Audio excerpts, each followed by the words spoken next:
always on the go, but the day just won't be one without your Hollywood fix. Let Golden State Media Concepts Entertainment Podcast take care of that. An all-inclusive look of pop culture.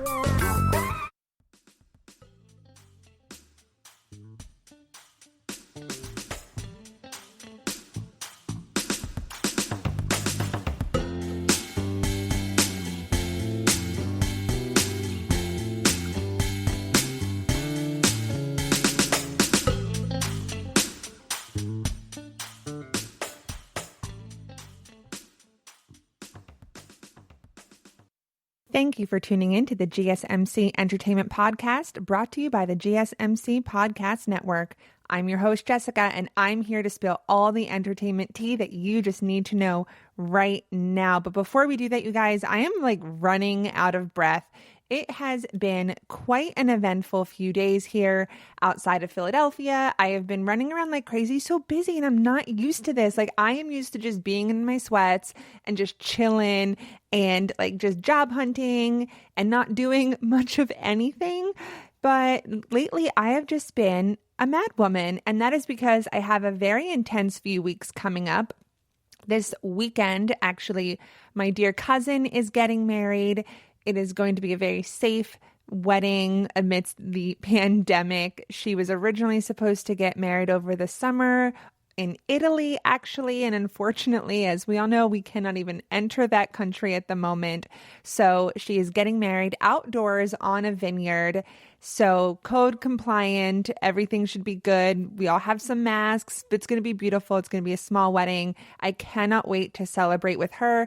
And then next week, a dear friend of mine is turning 21. So we are going to celebrate her in also a very COVID-friendly way. Of course, we can't be going into bars like we used to. Bars are not open. So it's going to be a nice gathering of just a group of friends on a rooftop. So that will be fun.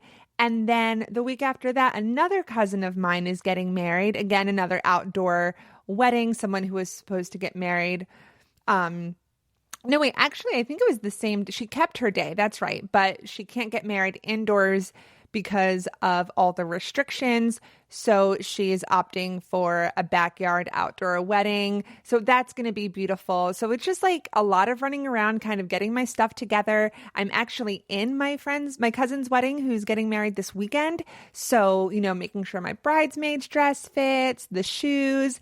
And honestly, I think things kind of change after you get married. You're much more relaxed being a bridesmaid. Dress will fit, shoes, whatever heel I need to make sure I don't have to get it hemmed. It's just much more of a relaxed experience because you've done so much stress, I guess, leading up to at least for me, my own wedding, that this is a cake, no big deal. It's fine. But I have a beautiful dress. Cannot wait to wear. I'm literally just wearing my wedding shoes because they're the perfect color, and why spend the money on more shoes? As you all know, I have been spending money on a new wardrobe, and finding jeans that fit are just so difficult. So I have to go try all those on after this. I am just a hot mess. Anyway, I have to get my stuff together. So I'm recording this a day early, so by the time you listen to it, some of this might already be a little bit of old news. Hopefully I'm giving you some new news, but if something big happens between now and the release date, I am so sorry, but I am not missing a chance to give you all the entertainment tea. So with that, I think it's time that we just kind of dive head first, right on into the deep end. There's a lot to unpack today.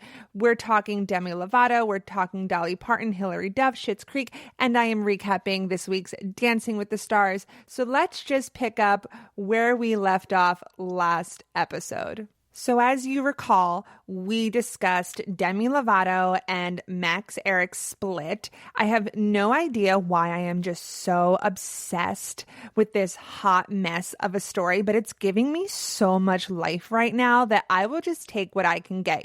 Beggars cannot be choosers. So Demi Lovato and her team could not be pumping out more stories about how embarrassed she is over this entire fiasco of a breakup. She she also just released her new song, her new single, Still Have Me, which people are saying is like about her breakup with Max. Like, of course it is. Why else is she releasing it at this time? Now, I have no clue how the music industry actually works. Like, how does one make a song so quickly? Like, I don't understand the logistics behind it. So as we all know, the couple broke up right before like last weekend. So it's been about a week now, and Thirsty Max has been airing their dirty laundry, or more so just creating so much drama on Instagram. So Demi took to Instagram to share her new breakup single. And this she did via Instagram because she basically leaked her own song. Like, how does this even happen? Her team is just scrambling to get the song onto streaming services such as like Apple Music and Spotify. Again, at the time of this recording. So as you hear this, it'll probably be available. But I think that's a fun tidbit that Demi was just like, you know what? Here you go, world. You need to listen to this.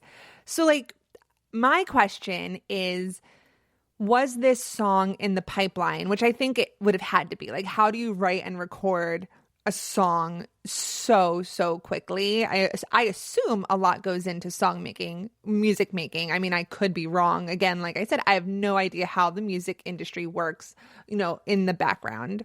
So if she recorded it, you know, and it was in the pipeline, now obviously is the perfect time to release this song because of how much press that she's been getting this week. The lyrics include, "It feels like someone's stolen all the light I never had." And then also, "Everything around me shattered. All the highs are now just lows, but it doesn't even matter because I'd rather be alone." So if Thirst Monster Max is still unsure about their relationship, I think this totally seals the deal. He can post as many screenshots of his notes app, but Demi has a song that is going to make her a lot of money, so he can have a seat. Like, I'm so over him. In my opinion, which I'm sure is shared by many, Max was using her to further his career, and he was reaching out to anyone who would answer his DMs. And unfortunately, Demi took the bait. I was even listening to another podcast. I grew up with Perez Hilton, so I was listening to him, and he was saying about the breakup that Max was actually in his DMs like years ago. So like, he's just like reaching out to anyone famous or remotely famous that would talk to him. It's absolutely ridiculous. So maybe like now moving forward, well, I shouldn't even say it in that tone. I apologize, but he's never going to date another woman in Hollywood again. Like, he totally blew his chances, especially with this ridiculous behavior that he's been showing us. Like, his actions are terrible. So moving forward, I don't even know if he's going to make it as a successful actor after this, because it's such a stain on his career and on him as a person, everything that he's doing with Demi Lovato. Like, you picked the wrong girl, because she will drag you. And not even her, but like the stans will drag you, and they will never have your back. So that is that on that. But I think moving forward, now is this time to start spreading a little cheer. So it's not even Halloween, but that is no reason to not look forward to my favorite time of year, and that is Christmas. Guys, I am obsessed with Christmas. I know a lot of people love fall, and fall is beautiful, and fall is great, and the colors are gorgeous, but nothing compares to the red and the gold and the sparkle that comes with like the Christmas holiday, snowy, beautiful season. I absolutely love it. And one thing that I love about like that holiday season are the movies. So Dolly Parton is starring as an angel in a new Netflix holiday musical. So Dolly Parton revealed the poster and the release date for Christmas on the Square, a new holiday musical film in which she stars alongside of Christine Baranski, Jennifer Lewis, Treat Williams, and Janine Mason. The movie, which debuts on Sunday, November 22nd on Netflix, shares the same title as one of Parton's new songs that's going to be on her upcoming Christmas album, A Holly Dolly Christmas, which comes out on Friday. So Christmas on the Square is directed by Grey's Anatomy star and famed director Debbie Allen. And so for those of you who don't know, Debbie Allen plays Dr. Catherine Avery. So she's a great character in Grey's Anatomy. And I didn't know that she was like such a big time director. So that is news to me. I love learning new things. So Parton wrote on Twitter, Christmas on the Square is more than just a song. It's also a musical. Watch my newest movie directed by Debbie Allen, starring Christine Baranski. She goes on to list everybody in the film. Comes out November 22nd. So according to Variety, the film follows Regina Fuller, which is played by Baranski.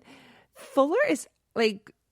I'm kind of over that last name. I hate saying it, but I mean, you had Fuller House, and I feel like there's a lot of like fictional characters named Fuller. But anyway, that was just like a thought that I just had.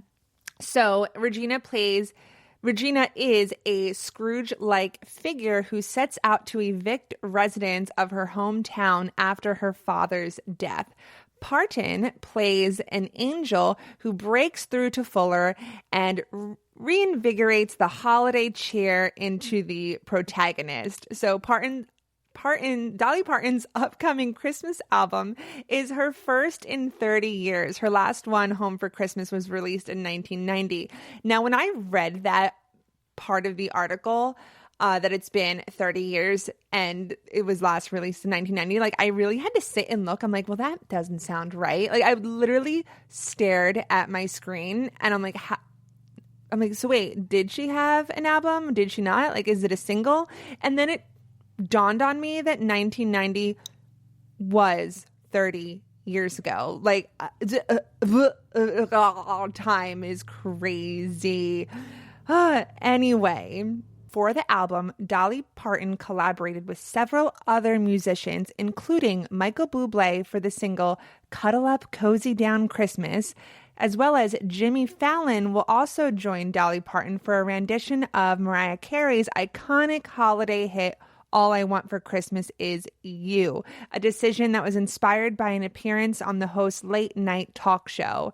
Because of the pandemic, Dolly Parton and her collaborators, which also includes Willie Nelson, Billy Ray Cyrus, and Miley Cyrus, Parton's goddaughter, they all recorded their parts separately.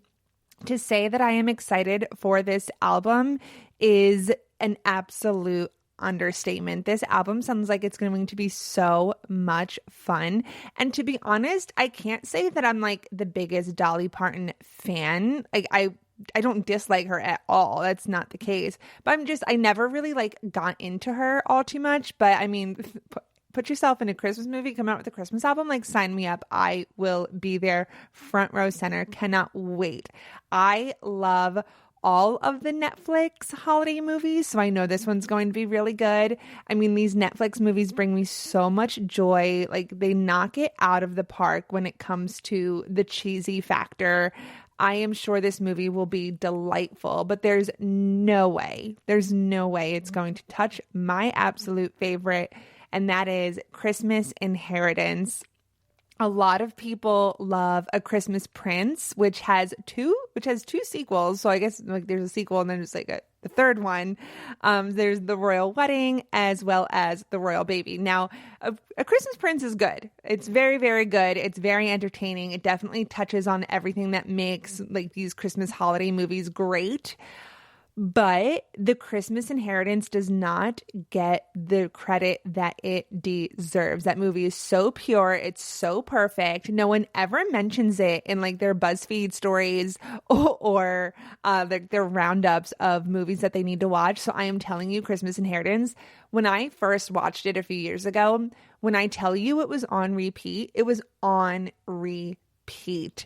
I mean, I would start watching it in the living room and then I'd be like, oh, I guess I have to go to bed while I was watching it on Netflix on the TV. So then I just put Netflix on my phone and it just picks up where it left off. And I would watch it like while I was brushing my teeth and washing my face because I'm a lunatic. I am an absolute lunatic. So I'm just waiting for the sequel for Christmas Inheritance, and I'm waiting for the public to give it all the love that it deserves. So I will be sitting here patiently waiting for a sequel to that movie. It's the perfect holiday movie, and I will die on that hill. But I don't want to talk about it too much right now because I definitely have something special in store for when we get closer to the holiday season, and I definitely start diving into these holiday movies much, much more. It is a true passion of mine. So we're going to put a pause on that. We're going to stick to Hocus Pocus right now. And yeah, the next episode will officially mark spooky season. So I cannot wait to start talking scary movies with you all. So, but that we need to take a quick break. When we come back, we are talking Hilary Duff and we're talking some fun Schitt's Creek news. And then at the end of the episode, I will be sharing some of my favorite movies that started out as books. So these are my favorite adaptations. Of course, it's going to be 5. You're not going to want to miss that. As well as I am recapping Dancing with the Stars. So stay tuned, guys. We will be right back.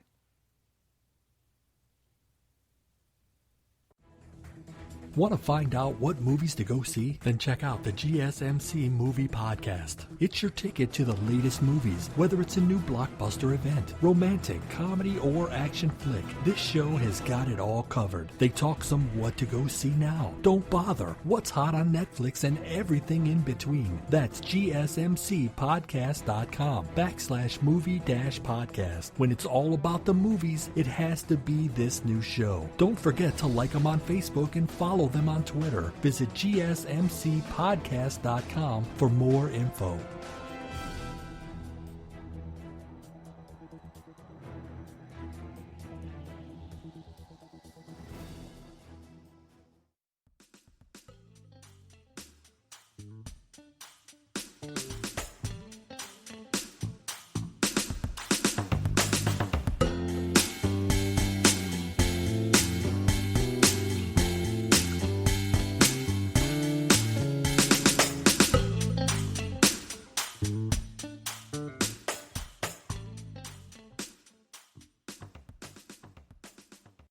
Welcome back, my friends. There's so much more entertainment and Hollywood gossip to get to you. You know, these entertainment and celebrity world is just filled with nothing but ups and downs. And no one knows ups and downs quite like Hilary Duff. She said that she went through some big frustrations being typecast after Lizzie McGuire. Despite loving her role as Lizzie McGuire, Hilary Duff said trying to move away from the iconic character was a lot harder than she thought it would be. In a new interview with Cosmopolitan UK, the 33-year-old revealed that it was difficult to be cast in new roles after starring in the hit Disney Channel show. She recalled, "I definitely went through big frustrations of being like, why can I not get a shot at being someone else? Not that I want to dog every casting director out there, but there's a very small handful of people who are character actors and can be hired for roles that are truly different from one another. From age 21 to 25, before I became a mom, there was a lot of frustration." The younger star explained that people had a really hard time seeing her as someone new when she would go in to read for another type of role. How she would get phone calls from the producers and saying things like, "Oh, she did great, she read great, blah, blah, blah, blah, blah," like all the good stuff. But, you know, she's Hilary Duff, she's just Lizzie McGuire, that's all we see. Like, it's just, and I understand, like, that is a terrible rock to be pinned against. So now, after years of asking, Hilary Duff, who is a mom to 2 kids, Luca and Banks, is ready to reboot the Disney show.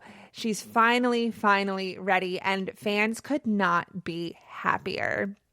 She is in a much better and stronger place in her life. So this all came with its own set of drama. So after filming the first 2 episodes of the reboot, which stars Hilary Duff as the title character, she is now playing a 30-year-old millennial in New York City, and Disney Plus announced this in January that the series creator, Terry Minsky, had exited her post as the show runner. So people were super excited, and then Terry backs out. And then everything kind of went into disarray. So Variety previously reported that sources said Duff and Minsky wanted to create an adult version of the beloved tween show, but Disney was looking to keep it much more kid-friendly. We were incredibly excited to launch Lizzie on Disney Plus, and my passion remains, so Duff shared on Instagram in February. However, I feel a huge responsibility to honor the fans' relationship with Lizzie, who like me, grew up seeing themselves in her. I'll be doing a disservice to everyone by limiting the realities of a 30-year-old's journey living under the ceiling of a PG rating. So I absolutely love that Hillary wants this to be a little bit more edgy and much more real, and her audience would definitely appreciate it. I know that I would. So months later, in July, the actress said that she still has high hopes that Lizzie McGuire reboot will come to fruition after production on the project has been halted. So speaking to E! News at the time, Duff revealed that the conversations are continuing about bringing her character back to viewer screens, saying we're very much still in conversation with them, a couple of times a week, which is really nice. So they started shooting, then obviously, things went down, and hopefully everything will work out. And I really hope that it does. If Hillary Duff wants to do it, I'm pretty sure she will find a way to make it happen. It will bring everyone lots of money and lots of smiles. Lizzie McGuire is just this iconic character.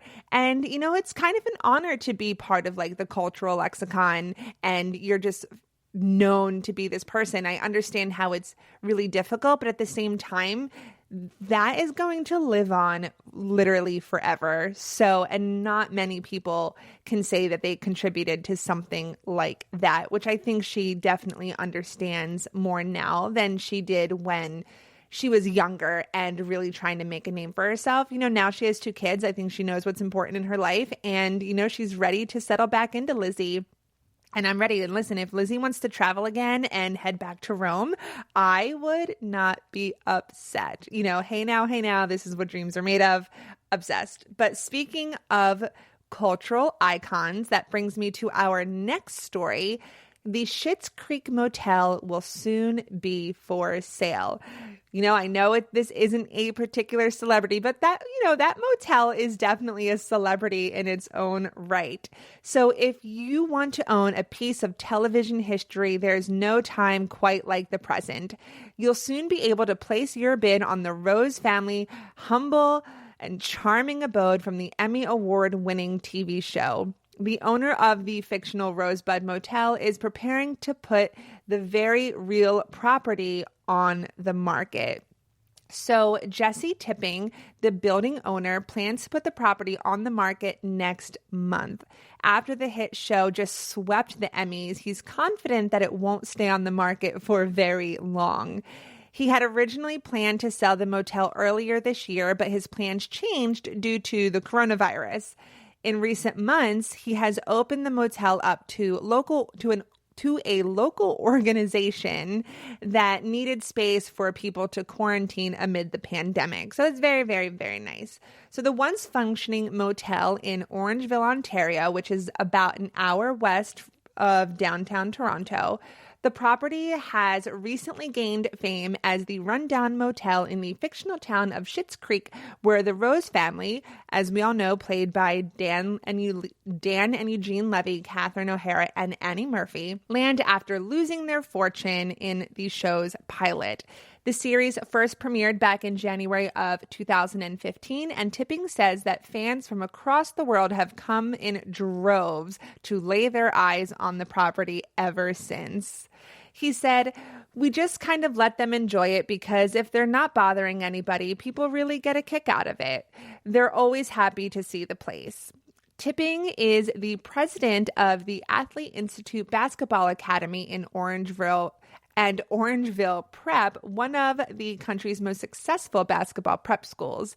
He bought the motel, which has 8 apartment-style rooms and a 3-bedroom home inside, in 2011 as a place to house his recruits. Denver Nuggets player Jamal Murray, who is from the nearby town of Kitchener, lived in the motel for 2 years while attending school. Schitt's Creek's production team rented out the motel for 1 month a year for 6 years, Tipping told Banner, calling the crew, quote, a great bunch to work with who brought joy to the community. They didn't just come in and do their thing. They interacted with the people around them, he said. The show's 6th and final season finished airing in April of 2020 on CBC in Canada and Pop TV in the US. When they weren't filming, the motel was quietly rented out on Airbnb, though guests may not have known the significance of their accommodations. He says, we didn't advertise for you to come stay at Schitt's Creek or the Rosebud Motel, but we actually used it for people who needed a spot when they were coming in to ski at Hockley or worked in the area for weddings or events. We're pretty consistently booked. It wasn't an expensive rental. In addition to Schitt's Creek, the property has also been a set for various other productions, including the film A History of Violence and TV shows Umbrella Academy and 11/22/63. Tipping has not revealed what price tag he plans to put on the property. So this is some pretty exciting news. I'm sure that when COVID hit, he was pretty bummed about not being able to place the house on the market.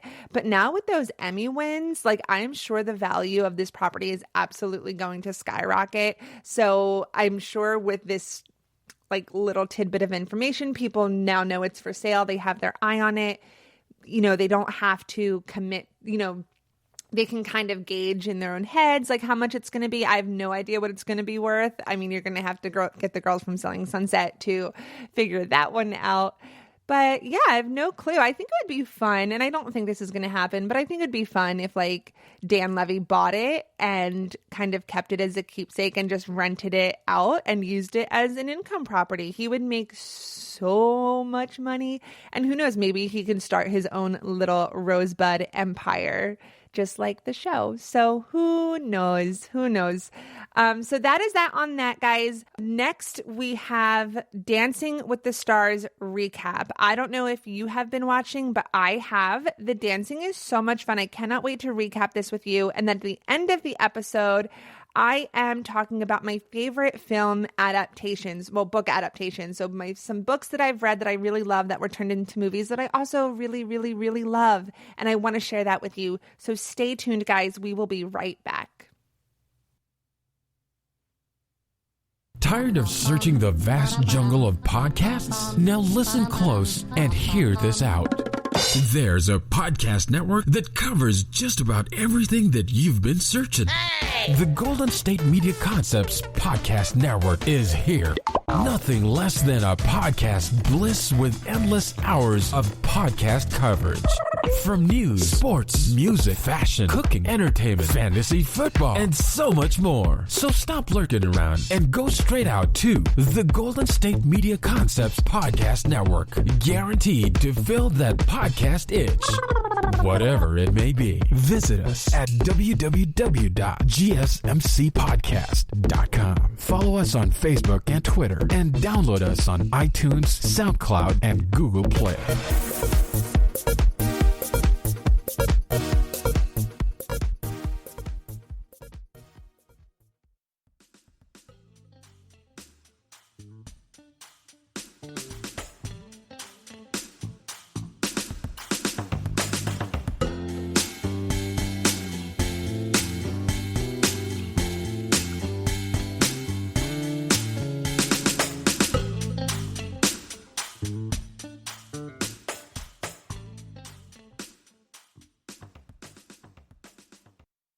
Welcome back, my friends. We are now recapping Dancing with the Stars. It was Disney night this week, and your girl loves Disney. So this was such a treat, such a fun episode.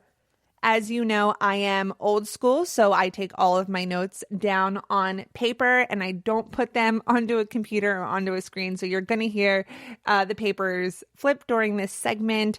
But if you're not watching Dancing with the Stars, I highly suggest you do. It's really fun and it's a good way to escape the production value At first, I was a little skeptical about not having the live audience, but it really works. It makes you forget for a second that we're living in the middle of a pandemic, and how they brought in like the clapping and the hoops and the hollers like is all great.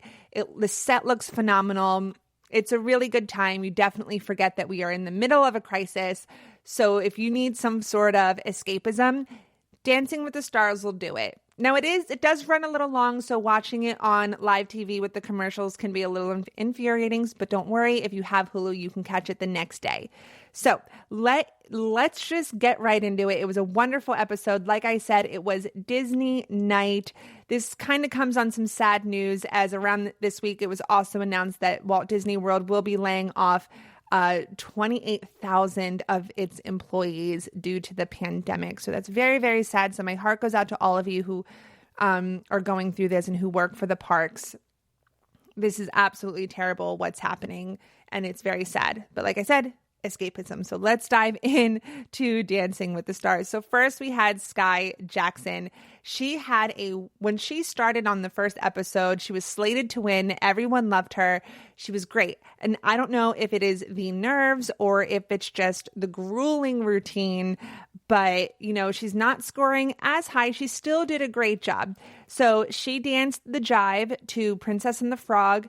The first thing that I noticed was the judges this episode finally had a time to speak, and they gave wonderful, wonderful critiques. So her score was 18 out of 30. You can tell she was a little nervous. It was a big increase from the week before. Well, improvement, I should say, from the week before when she fell. You can tell she's really hard on herself. So she's really taking this seriously. I think everybody is rooting for her. She is a former Disney star. So, her heart's in it, and I'm wishing her the absolute best. Again, she got 18 out of 30. Number 2, we had Monica Aldama. She is the cheer coach.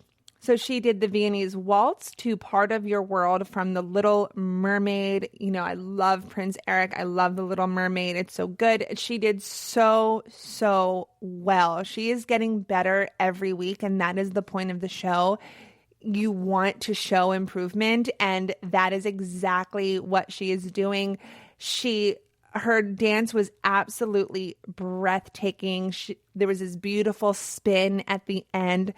Definitely go see it. Watch the clip if you haven't. As Tyra said, she was really feeling herself, and the judges took notice. She got 21 out of 30. Everyone loved her. She's really shining, and I think because she's a coach, she's able to really take the criticism very, very well, and then she applies it, which is important. You need to apply your criticisms. And then number 3, we had Justina. She did the Charleston to Mary Poppins. It was a very fun dance, and it matches her personality, and she was smiling the whole way through. Wasn't my favorite dance of the night. It was not. I think she's going to go far, but I think she's going to go far because the judges are going to take her far. I don't think she has the staying power of the audience voting. Her score was 19 out of 30. And then number 4, we had AJ, the former Backstreet Boy. He did the quick step to Prince Ali from Aladdin. I absolutely love Aladdin. It is one of my favorite Disney movies, if not my favorite Disney movie. He just has the most perfect stage presence. It's absolutely incredible. He's just grandfathered in to that because of his years as a Backstreet Boy. He really knows how to work the stage. And even though there's no audience, you could tell he's still playing up to it, pretending that they're there. He's very hammy. He uses his facial expressions a lot. He does such good work. He got a 21 out of 30. It was so good. He's such a precious gem of a human. I loved his performance. So he got 21 out of 30. And then number 5, we have Anne Heche. She did the quick step. She did Zero to Hero from Hercules, another great movie. This was, again, not my favorite dance of the night. Her facial expressions were super fun. She's really into it. You could tell she's having a great time. But it just wasn't doing it for me. Something was missing. And the judges also noticed that by giving her all 5s. She got a 15 out of 30. Anne Heche is another one. I think she doesn't have the staying power of fans. So if she stays, it's because the judges are keeping her. And I'm not saying she's not a great dancer. This week just wasn't her performance, but she seems like someone who takes criticism very well, and she's going to take it, apply it, and hopefully be delightful later. Then we had Jenny Mai. So she was fantastic. So she did the Viennese waltz to Up. And listen, I was already crying when they were doing like the package for that. And then the music that they play from Up is just absolutely triggering. I was about to cry. The first 10 minutes of the movie are beyond beautifully brutal. It was beautiful. It was absolutely stunning. The dance was gorgeous. When they cut to the judges, you can tell like Derek's eyes were definitely watery. And he even made the same comment the first 10 minutes of the movie, just like gut wrenching.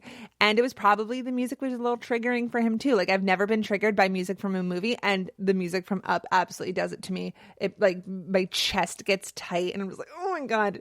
Oh, so if you haven't seen Up, do yourself a favor and watch it, but just have like Kleenex very close to you when the movie begins. I've never been gutted so much at the beginning of a movie. So she got a 22 out of 30. What made it special was when the judges revealed their scores. Carrie-Anne and Derek both gave her a 7, and then Bruno gave her an 8. She was so excited. I mean, just watching the excitement of watch the clip of her excitement of that. It is just so energetic and so fun. And she like takes the 8 board and just has to like hold it and hug it. She was so proud of herself. And I love that. I really, really do. There's the paper flipping. So number 7 was Nelly. He did the foxtrot. It's his first like true ballroom dance. He did it to Soul, which is a movie that is coming out. He got an 18 out of 30. He says, love what you do and do what you love. And isn't that the truth? He is just the sweetest human to roam the planet. And I'm curious if he's shy. When the judges compliment him, you can tell he kind of blushes and he takes these compliments. He's just so tender and sweet. He almost looks shy. So I'm wondering, is Nelly a shy man? So if anyone knows if Nelly is shy, please let me know. But that's the vibe that I get. Great dance. He got 18 out of 30. And then number 8, we have Carole Baskin killed her husband, whacked him, allegedly. And she did The Lion King, of course, and Circle of Life. Was it great? No, it was not. Were the costumes phenomenal? Of course they were. What was so weird is when the song ended, you know, like in the movie, the sun is rising, is coming up over the horizon, and it's Circle of Life, and it goes boom. Has that like boom sound at the end. Well, at that boom sound, the screen behind them, it said like the Carole Baskin in the Lion King typography. And that was like really strange to me. The judges were hard on her. Derek was really sweet and just like praised her for her love of big cats, which is fine, which is great. I just don't understand why the network is putting so much money and effort into Carole Baskin. It's very, very strange to me why you would do that to someone who most of the country thinks that she killed her ex-husband, but whatever. Not my network, not my decisions. Number 9, we had the beautiful Caitlin Bristow. She did the rumba to Moana. She did it without her shoes because of her ankle. Absolutely beautiful dance. Carrie-Anne loved it. She said she called it the best dance of the night. It was beautiful. I might be biased because I absolutely love Caitlin Bristow, but I hear in Vegas she's the favorite to win. So who knows? She got a 23 out of 30. She did a beautiful, beautiful job. Then we had football player Vernon Davis. He did the quick step, Beauty and the Beast, Be Our Guest.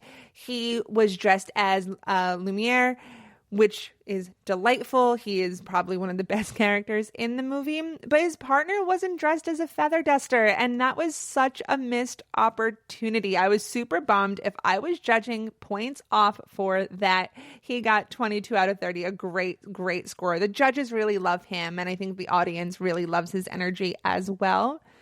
Next, we have 11. That was Nev.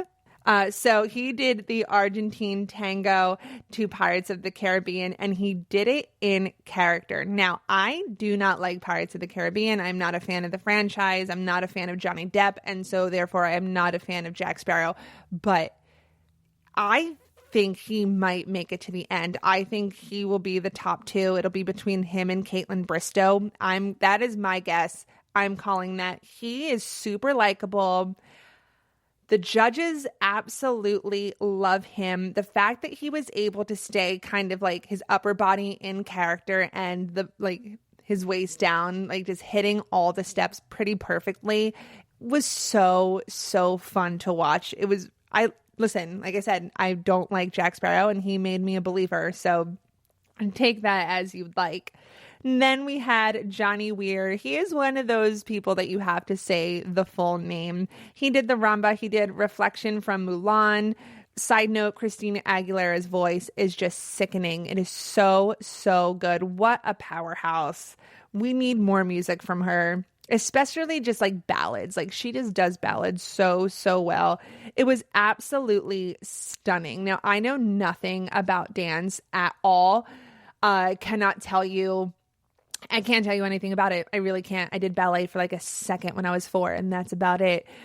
But the movements and just like the silhouettes of their bodies moving, the imagery was gorgeous, absolutely stunning. He also got a 24 out of 30. I mean, he has an incredible work ethic. He takes the criticism so well because he wants to be better. He does not take any sort of offense to it or like even laugh it off. Like he takes it very seriously. He's going to go very far in this.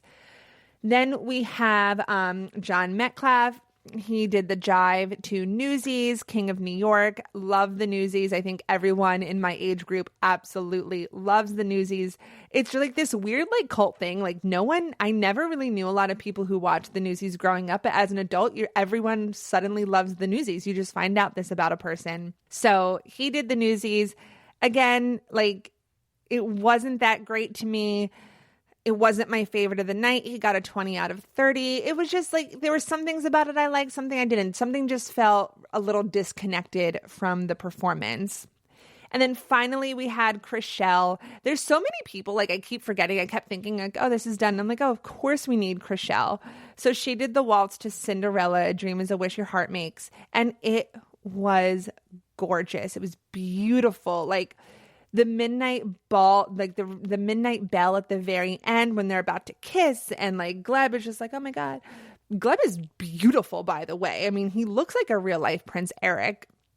I know, like different Disney movie, but still, they got all 8s. Like this is so rags to riches, especially if you look at her journey just in these 3 episodes that the show has been on. She kind of started out like I think she had the lowest score of the night on night 1, and she did not get good reviews, and people were just like, oh my God, she's a terrible dancer. But like, look at her now. I mean, phenomenal. She really nailed it, knocked it out of the park. So Chrishell Strauss, phenomenal, 22 out of 30. Judges love her. So then we get to the end of the episode. We have the bottom 2. We have Anne Heche and Carol Baskin. Like I said, Anne Heche I don't think is going to go very far because she doesn't have, I think, the fan base to keep her in, but the judges like her. And then you have Carol Baskin. I think the network just likes having her on for people tuning in. What I did really enjoy about it is there is no studio audience, but you can really hear everyone who's on set, and there's, you know, the stars and the dancers and the stars and the professionals. And so when it comes to the bottom 2, you hear they're all so supportive, and you hear them yell like, I love you guys. So they're really building a family right now. It's just them, and I really like that camaraderie. So the judges had to choose of the bottom 2 who would go home, and they ended up eliminating Carol Baskin. You know, she had fun. She was a good sport about it. I think she knew she was going to go home because she was the bottom 2 last week, bottom 2 again this week. It was her time. Goodbye, Carol Baskin. Now they have money allocated to the other dancers and their sets since they won't have to put it all towards Carol. So it looked like she had a fun experience. She joked about her husband wants her home, blah, blah, blah, blah. Go home to the big cats. So that was your Dancing with the Stars recap. I mean, it's really beautiful. It's super fun to watch. Now I'm kind of to the point where I don't want anyone to leave because everyone looks like they're having so much fun, and they're all really, really good. The costumes are incredible. And Tyra Banks is doing a wonderful job. I know I was really hard on her the first episode and even the second episode, but she's really warming up. They redid the show. Like, the format makes so much more sense now. The judges have time to judge, and that is what I want to hear. I want to hear Derek especially. And Tyra is still asking like little personal questions. So they found a really good balance. There was no like big runway strut to like her being a model. It's not about her. It is about the dancers and the stars, and she's just helping everything move along. So I think she's getting comfortable. So yay, Tyra Banks doing a great job. So until next week, you guys, I will also be recapping next week's episode and moving forward. And yeah, so next we're going to take a quick break. And when we come back, I'm going to share with you some of my favorite adaptations. And I cannot wait to share this list with you. Be right back. Golden State Media Concepts bring you Book Review Podcast, a haven for bookworms of all ages and the widest genres, from mystery to memoirs, romance to comedy, fantasy to sci-fi. If you love to read, this is a podcast for you. It's the Golden State Media Concepts Book Review Podcast.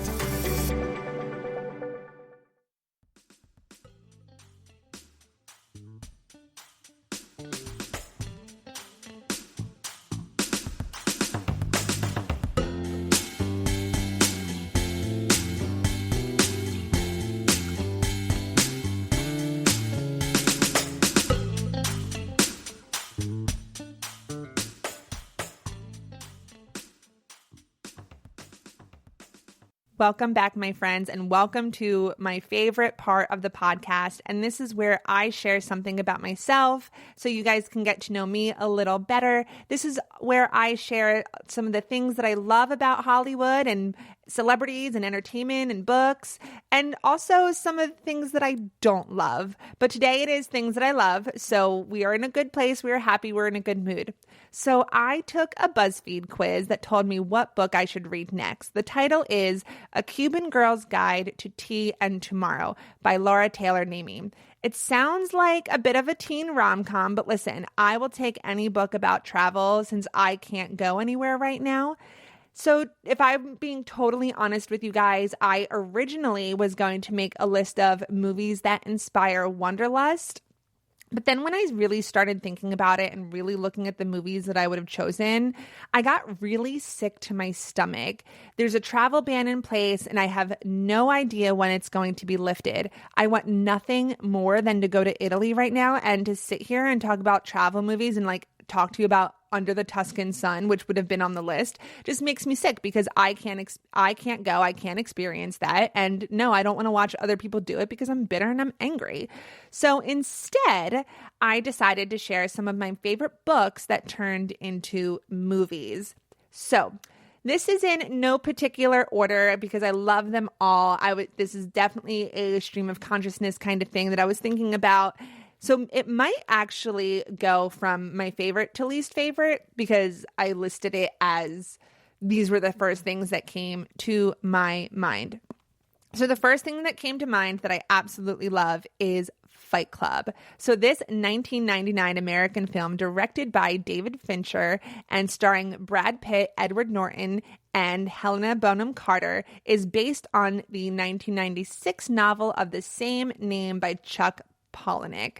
So Edward Norton plays an unnamed narrator who is disconnected with his white-collar job. So he forms a fight club with a soap salesman who is Tyler Durden, played by Brad Pitt, and becomes like embroiled in this relationship.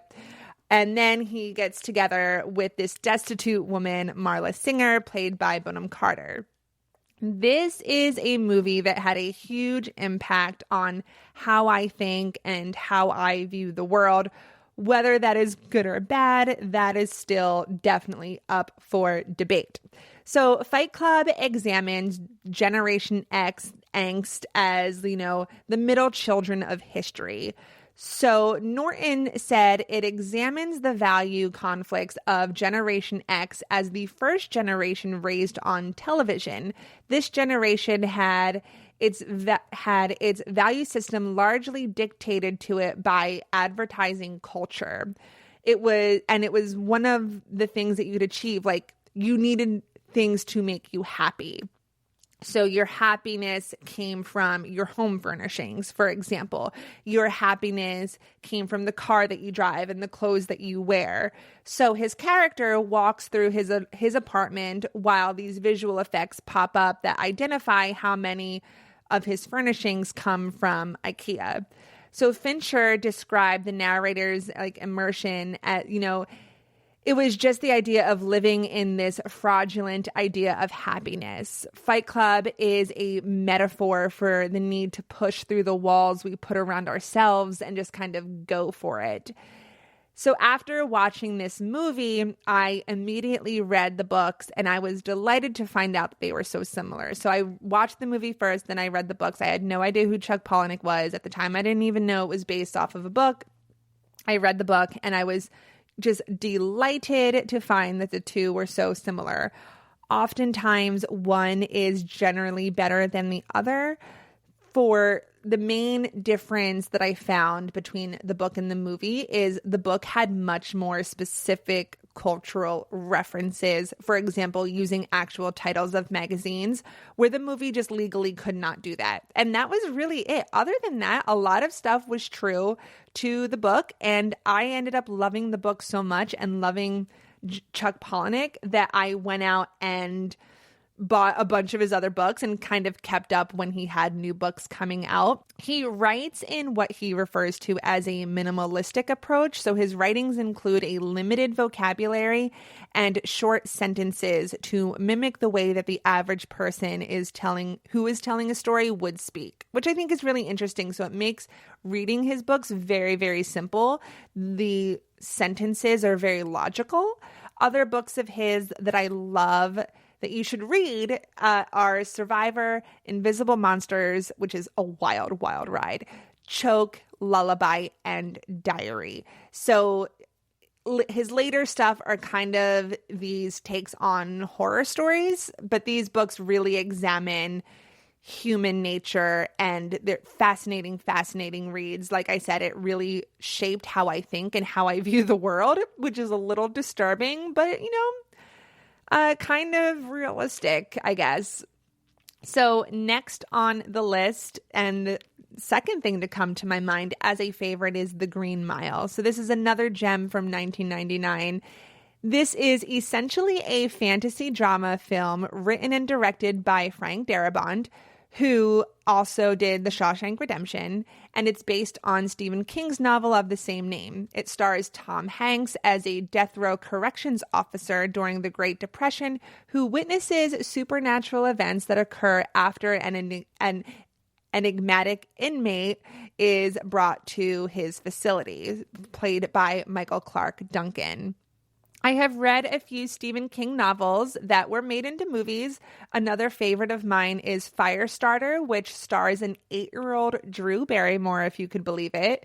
But the reason I ultimately chose The Green Mile is because of the book. So rather than releasing one novel, The Green Mile is a serial novel. At least that's how it was originally published. So it was published in 6 low-priced paperback volumes. So the first, which was subtitled The Two Dead Girls, was published on March 28th, 1996, and new volumes following monthly until the final volume, Coffee on the Mile, was released on August 29th of 96. So the novel was republished as a single paperback book in 97, and then in 2000, the book was published, had its first hardcover edition. So again, this movie is very true to the book. I love any movie with Tom Hanks in it. That's just the way it is. It tugs at my heartstrings. It's super compelling. It's a really fun story to get sucked into. If you have seen the movie, but you haven't read the book, I suggest that you do so, but I suggest trying to get your hands on the installments rather than the entire book. It really adds to the reading experience. They don't really publish books like this anymore. It was a really old school way of doing it, and that was kind of fun. And I read it by going to the library and renting out each small book individually. So you can do it that way, or I'm sure they have it on Amazon and you can get the smaller series. Next is Trainspotting. Now, the only reason that I watched this movie as a teenager is because my crush, Ewan McGregor, is in it. And as you know, I love Ewan McGregor. So Trainspotting is a 1996 British black comedy crime film directed by Danny Boyle, and it stars Ewan McGregor, Ewan Bremer, Johnny Lee Miller, Kevin McKidd, Robert Carlyle, and Kelly MacDonald as her debut. This is based on the 1993 novel of the same name by Irvine Welsh. The film was released in the UK of 96. The Academy Award nominated screenplay is by John Hodge, and it follows a group of heroin addicts in an economically depressed area of Edinburgh, and it's their passage through life. So beyond drug addiction, other themes of the film include an exploration of the urban poverty and squalor in Edinburgh.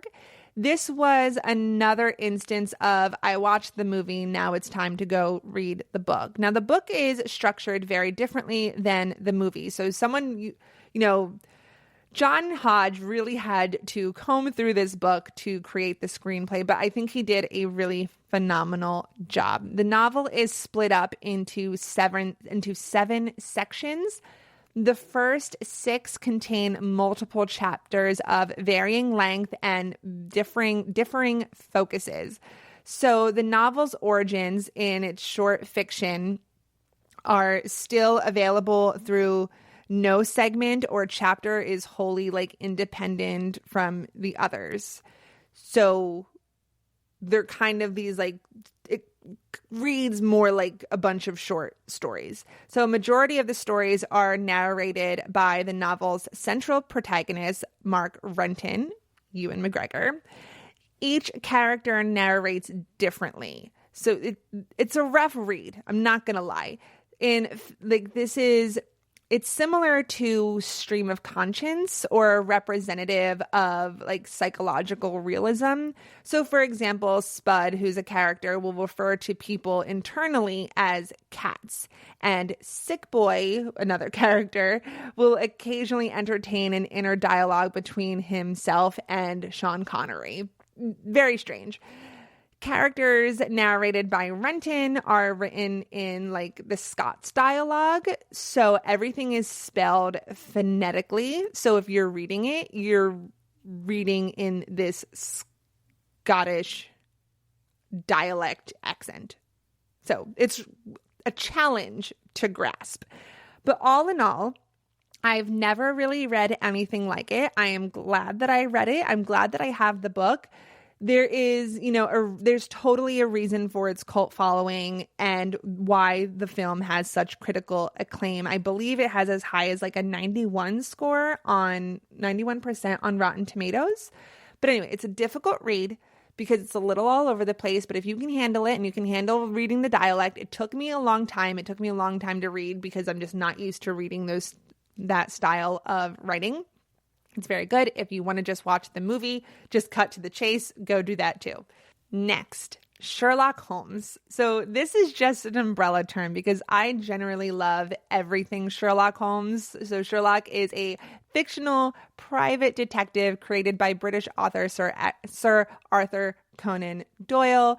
Referring to himself as a consulting detective in the stories, Holmes is known for his proficiency with observation, deduction, forensic science, and logical reasoning that borders on the fantastic, which he employs when investigating cases for a wide variety of clients, including Scotland Yard.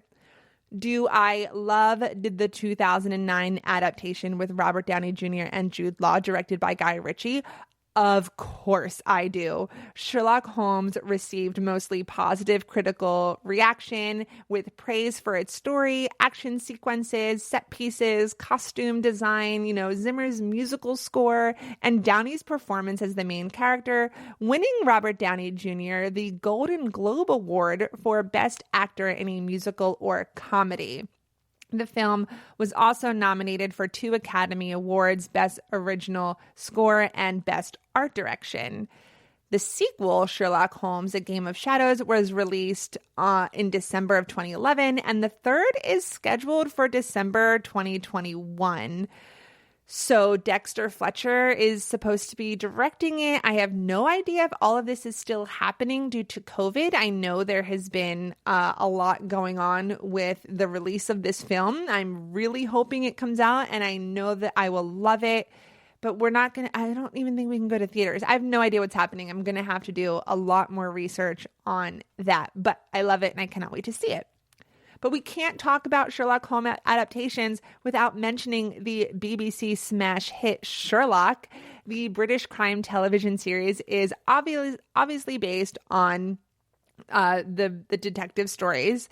Created by Stephen Moffat and Mark Gatiss, it stars Benedict Cumberbatch as Sherlock Holmes and Martin Freeman as Dr. John Watson.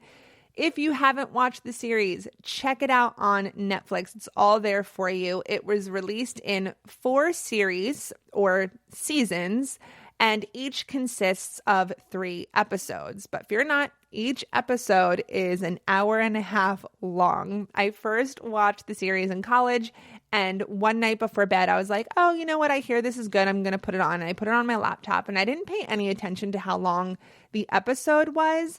And I was hooked, and I stayed up super late, and I watched all of it, and it was absolutely incredible. When I say hooked, I mean hooked.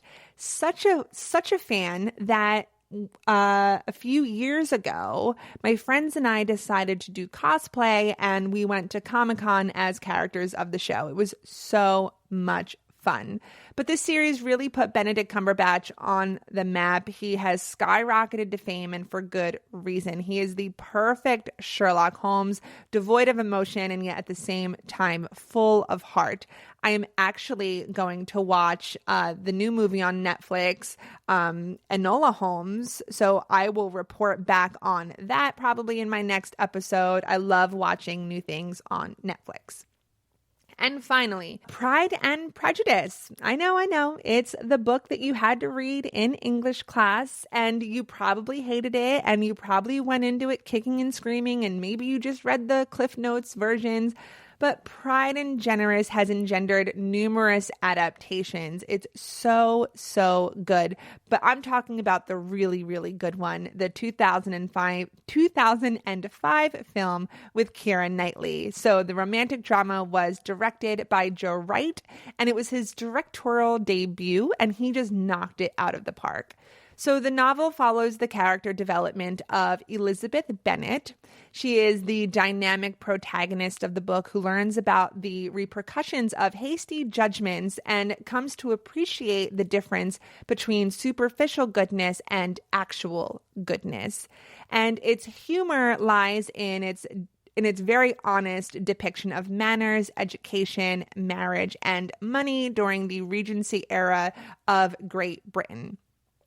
So the screenwriter, Deborah, I'm going to butcher this last name, and I just learned how to say it before this. Screenwriter Deborah Mogak initially attempted to make her script as faithful to the novel as possible, writing from Elizabeth's perspective while preserving much of the original dialogue. So Wright who was directing his first feature film, he encouraged greater deviation from the text. So that included changing the dynamics within the Bennett family.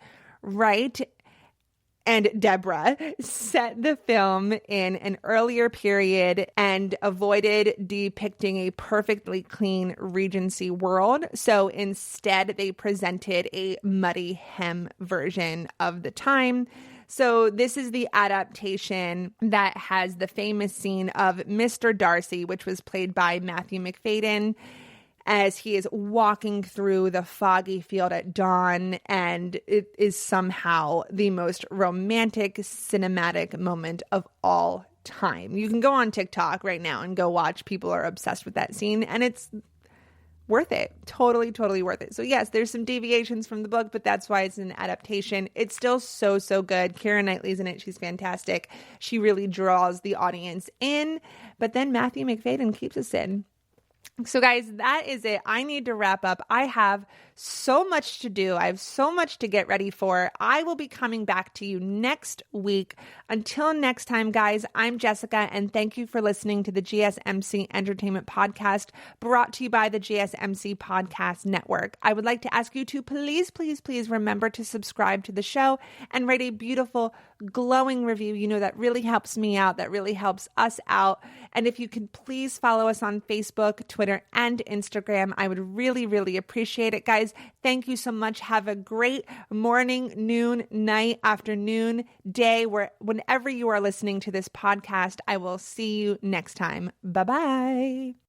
You've been listening to the Golden State Media Concepts Entertainment Podcast, part of the Golden State Media Concepts Podcast Network. You can find this show and others like it at www.gsmcpodcast.com. Download our podcast on iTunes, Stitcher, SoundCloud, and Google Play. Just type in GSMC to find all the shows from the Golden State Media Concepts Podcast Network. From movies to music, from sports to entertainment, and even weird news. You can also follow us on Twitter and on Facebook. Thank you, and we hope you have enjoyed today's program.